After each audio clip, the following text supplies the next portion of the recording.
के जंगल में रोज पक्षियों के बच्चों की चोरियां हो रही थी। पक्षी अपने बच्चों को कहीं अकेले आने जाने नहीं दे रहे थे।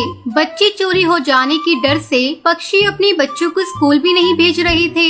वहीं टुनटुनी चिड़िया और बंटी कबूतर अपनी बच्ची लूसी को भी इसी डर से स्कूल नहीं भेजते हैं। एक दिन लूसी अपने आंगन में खेल रही थी। लूसी बेटा, मैं काम करने जा रही हूँ, तू यही आंगन में ही खेलना, बाहर कहीं नहीं जाना। ठीक है माँ, मैं यहीं खेलूंगी। उस समय लूसी बॉल से खेल रही थी। अरे ये क्या, मेरी बॉल तो पेड़ की डाल पर चली गई। लेकिन माँ ने तो बाहर निकलने से मना किया है। मैं क्या करूँ, कैसे अपनी बॉल ले आऊँ? ऐसा करती हूँ, जल्दी से मैं ही जाकर बॉल ले आती हूँ, माँ को कुछ पता भी नहीं चलेगा। लूसी बॉल लेने के लिए पेड़ की डाल पर चली जाती है। तभी उसके पास एक अनजान कौवा आता है। बेटा, क्या तुम्हारे पापा घर पर हैं?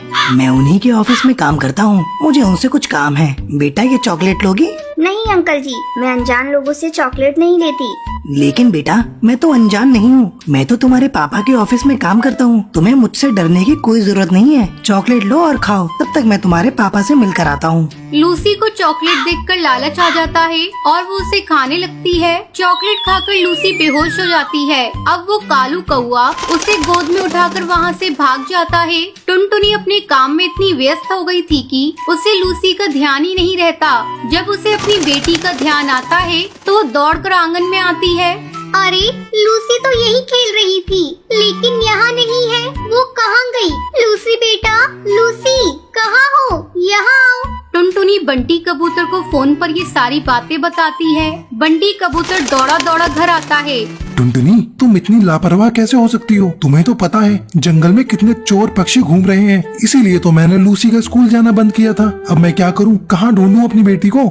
नहीं जी, ये गलती मुझसे हुई है। मेरी लापरवाही की वजह से मेरी बच्ची गायब हो गई। अब मैं ही उसे ढूंढ कर लाऊंगी। अब टुनटुनी चिड़िया पागलों की तरह जंगल के पक्षियों से लूसी के बारे में पूछने लगती है। भाई साहब, आपने मेरी बच्ची को देखा है? नहीं बहन, मैंने किसी बच्ची को नहीं देखा। तभी टुनटुनी को वहाँ से कौवी आती हुई दिखाई देती है। बहन जी, आपने किसी पक्षी को एक बच्ची को ले जाते हुए देखा है?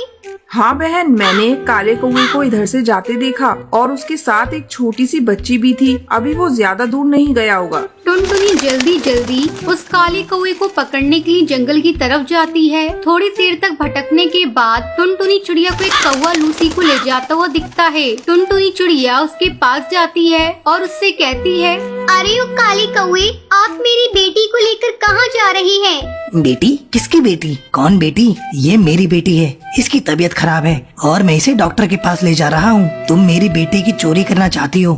जल्दी हटो मेरे रास्ते से, मुझे अपनी बेटी को लेकर जल्दी डॉक्टर के पास पहुँचना है।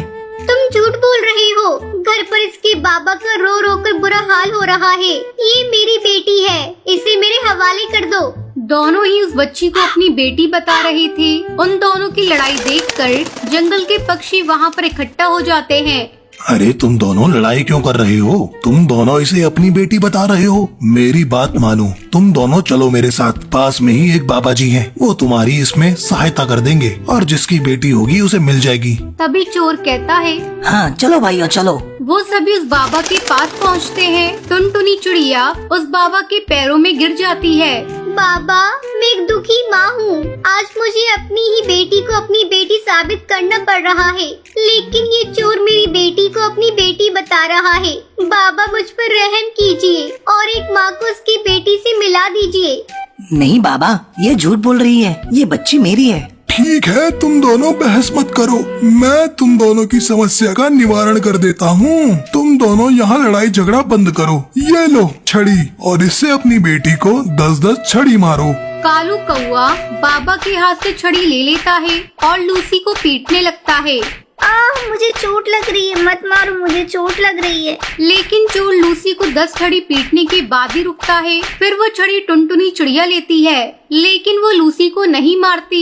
बाबा तुरंत समझ जाता है ये बच्ची टुनटुनी की है। बाबा लूसी को टुनटुनी चिड़िया को दे देता है। उसके बाद जंगल के पक्षी कालू कौवे पे हमला कर देते हैं और उसे पुलिस के हवाले कर देते हैं। कालू कौवे के जेल में आने के बाद पुलिस उससे पूछती है, अरे ओ कौवे, तूने बहुत पक्षियों के बच्चों की चोरी कर ली है। बता, और पक्षियों के बच्चे कहाँ हैं? पुलिस के डर से कालू कौआ सब सच बता देता है। मुझे माफ कर दीजिए, मैं ही और पक्षियों के बच्चों को दूसरे जंगल में रहने वाले कसाई चील को बेचाता था। कालू कौवे के सब सच बताने के बाद पुलिस सारे पक्षियों के बच्चों को आजाद करा देती है और कालू कौवा और कसाई चील को उसके किए की सजा मिल जाती है।